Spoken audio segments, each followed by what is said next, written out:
This is another video in a series of videos I'm making.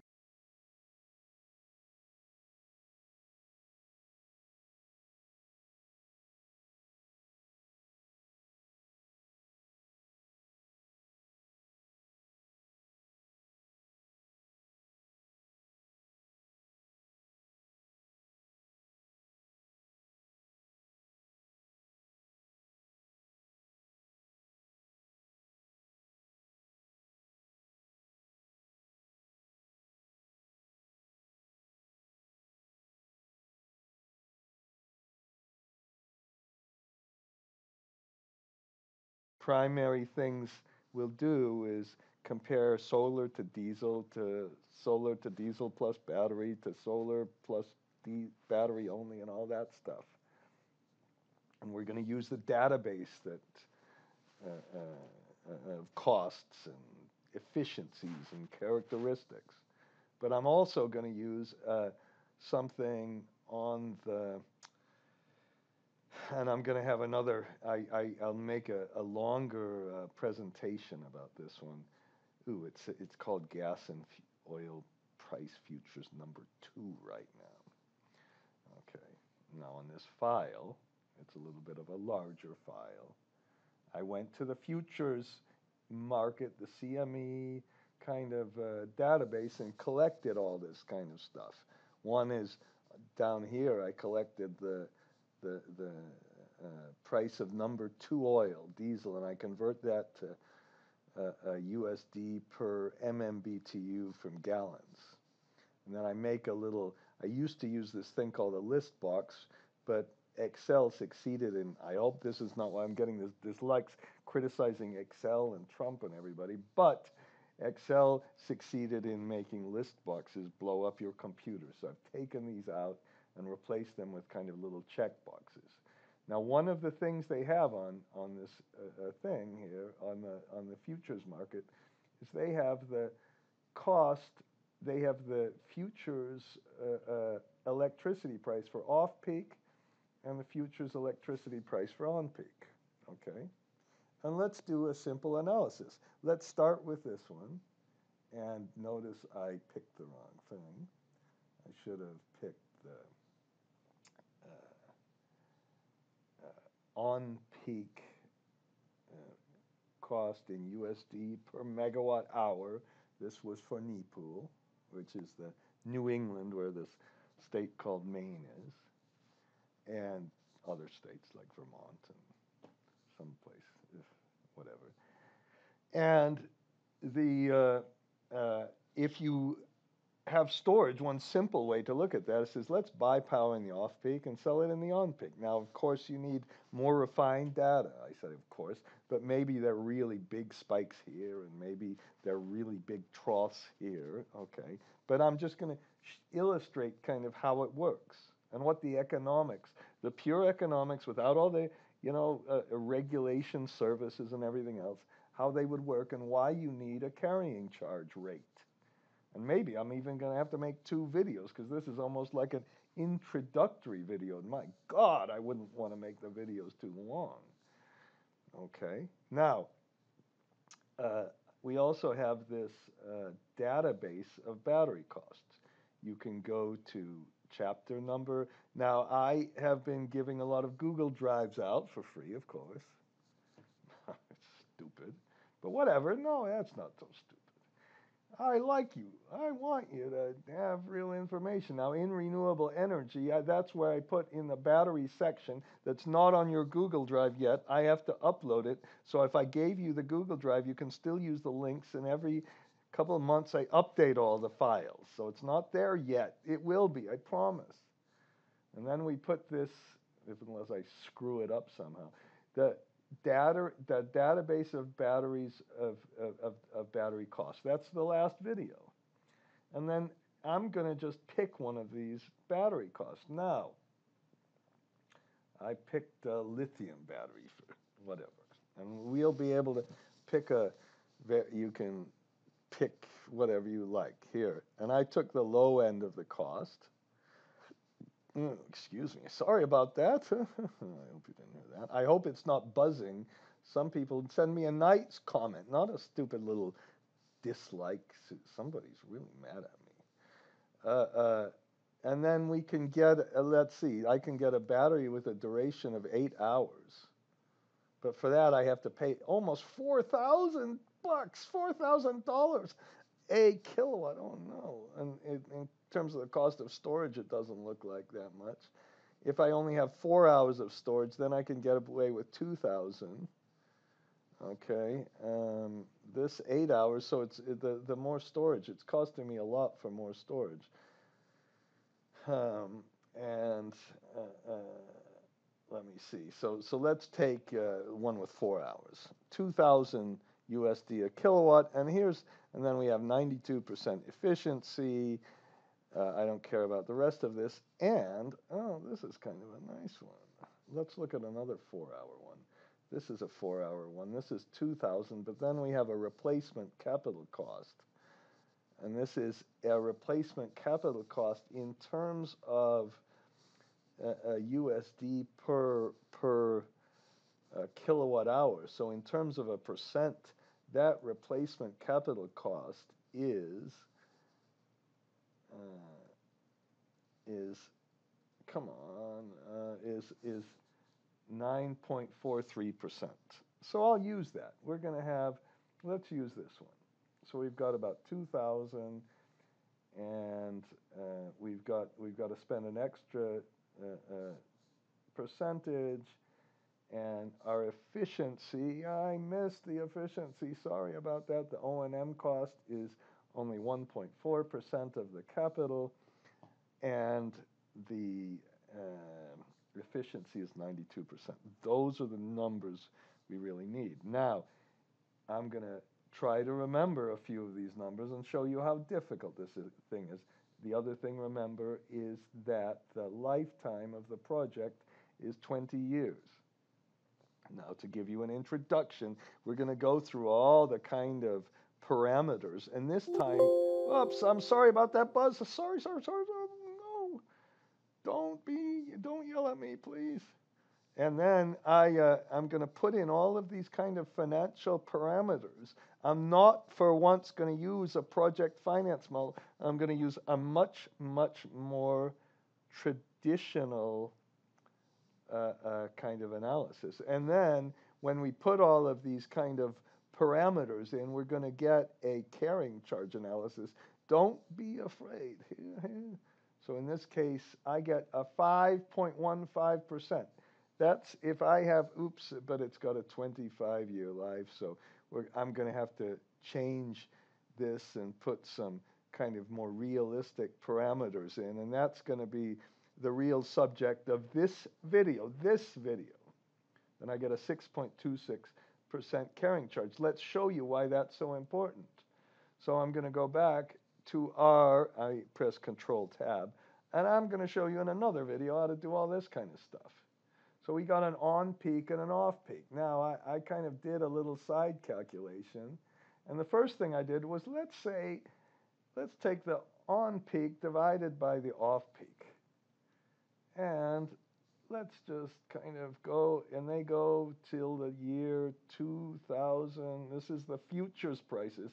In theory, you could almost lock in the battery cost with this, okay? And it seems that the very first year had the biggest difference. That's kind of interesting. And we might not believe this. And we're going to look at all sorts of markets in all different places in the world. And now I'm going to kind of show you how to do this. And let's do first, let's see how much we said there was 4 hours of storage. And I think we said the efficiency of our battery was 92%. I press Control-Tab. It never really works very well. Somebody can probably tell me why. So now I'm going to have how much we purchase, and then how much we store. How about this? And then how much we discharge. Now, if we for 1 megawatt, let's just do it on a 1 megawatt basis. That's kind of how to do these things. We take this and we're going to take 4 hours of off-peak. And I'm going to press the F4 button, of course. That means that we are going to discharge our battery, and we multiply this by the 4 hours again. But this time I have to multiply it by our efficiency, because we lose something. Okay, and that means that's how much we make for a day. And so in a day, we make this much money per megawatt, And then I take 365.25, this stupid client I'm dealing with can't understand that there's a leap year, and I divide that by 12 months. That's on average how many days you have in a year. And then we can take the days in a year, just a minute. I'm sorry. That's the typical days in a month. How stupid was that to say? Because this is on a month-by-month basis. These forward prices are on a month-by-month basis. And then you can say, well, if that's how much we have in a day, we multiply that by the days, and that's how much we have in the whole month. And that's why I called it megawatt month at the top. And then we go 1, 2, 3, 4, 5, 6, 7, 8, 9, 10, 11, 12. Control D for down. Whoops. And control up doesn't work. And I forgot an F4 somewhere on this one. Okay, that was pretty bad. And then I'll double click, of course. And we get and it's a little bit slow, and we get, look at all this money we're making for 1 megawatt. And then what we do is we say, well, how much did you make in a year? So let's put the USD per megawatt dash year. And that's the kind of thing you have to do in any kind of electricity analysis. And we'll just sum all of this up here. Of course, I'm going to have another video. I'm making too many, perhaps, but I'm going to have another video describing exactly how I got the data. I think this is fantastic data, by the way. Okay, not that I didn't get it. And then we better switch this from USD per kilowatt dash year. And we almost have the answer. Per kilowatt kW dash year. And it looks like that's a lot of money, but it's not. We divide this by 1,000 because we're going to get per kilowatt year, and we're only making 13 per kilowatt per year. Now, our capital cost, and we have to do this, I think, we already reflected the storage up here. Everything's on a per kilowatt basis. I'm trying to get the cost for 1 kilowatt. And I don't think you put I know you don't, you put the capital cost from our database and the capital cost per kilowatt. This is how much you're making for 1 kilowatt. We already multiplied the kilowatts by 4 in our little analysis. Okay, we're going to do a lot more. I'm going to do a lot more precise, and I forgot what this number. Oh no, I went too fast around it. Come on, you idiot. 2,000. I'm not even going to put the replacement cost in here because I don't have to. 2004. And then we put the carrying charge rate. And that's why that's so important. That carrying charge rate up here, where did I get it? That was 6.26. So this idea is to show you how important the carrying charge rate. And then we put the cost per kilowatt dash year, because that's what that does. And then we take this and multiply this together, and we get the total cost of 125 compared to 13. Okay? And then we go and we say, okay, in addition to that, you have 1.4% O&M cost. Okay? We're just going to do that as a We'll put O&M cost, and that's per kilowatt per year. I better put the units. Okay, and this one is the total capital cost, this one, times 1.4%. Okay, I guess I shouldn't have done that. That's kind of a violation. And then we get the total. Okay, and that's our total fixed. And, you know, here's the big problem. The big problem is it's nowhere close. It's nowhere even close. So using the batteries, I thought maybe there's a pretty big difference here. This seems to be a pretty big difference, this percent difference. Why can't we take the batteries, store up in the off-peak, resell on the on-peak, and that shows you a little bit of how the analysis is going to work. Now that's just a very simplistic analysis, but it shows you some of the tools. Now very quickly, I promised myself, well, it's on 16 minutes. Okay, you know, I'm sorry, I changed my mind. What a bad video, and I'm not going to stop this video. I'm going to follow up this video now with another video that goes through and tells you how, because this whole carrying charge business is not worth hurrying. I don't want to be like, I repeat what one student told me, which was so nice. He said, Napoleon, I've said this before, Napoleon said, I'm in a hurry, so to his dresser, he said it en français, I'm sure.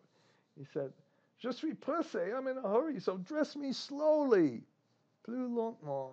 Okay? So, what we're going to do, I'm going to put I'm going to go through slowly and now really show you how to get this carrying charge analysis. And then we're going to go through and take that diesel, that file I showed you, and use that really to also evaluate the cost of the futures market for diesel, the futures market for number 2 diesel. So I'm going to unclick this, and I'm going to show you how to do all these little things. That might be, you think, a waste of time, but then don't watch the video, obviously. And then we'll show you, here's the projected cost of number 2 diesel fuel in the U.S., in USD per MMBTU. That could be very different in different places. I've got the TV on behind me, and some man with a Tesla battery is showing me his Tesla and his solar panels. That's exactly what we're going to see. We're going to try to figure out the real economics. He's in Australia. Okay, and we can also compare that to things like the price of, and notice I put everything in MMBTU, so we can look at the kind of price of regular oil. All right, that's what's coming up next. Bye.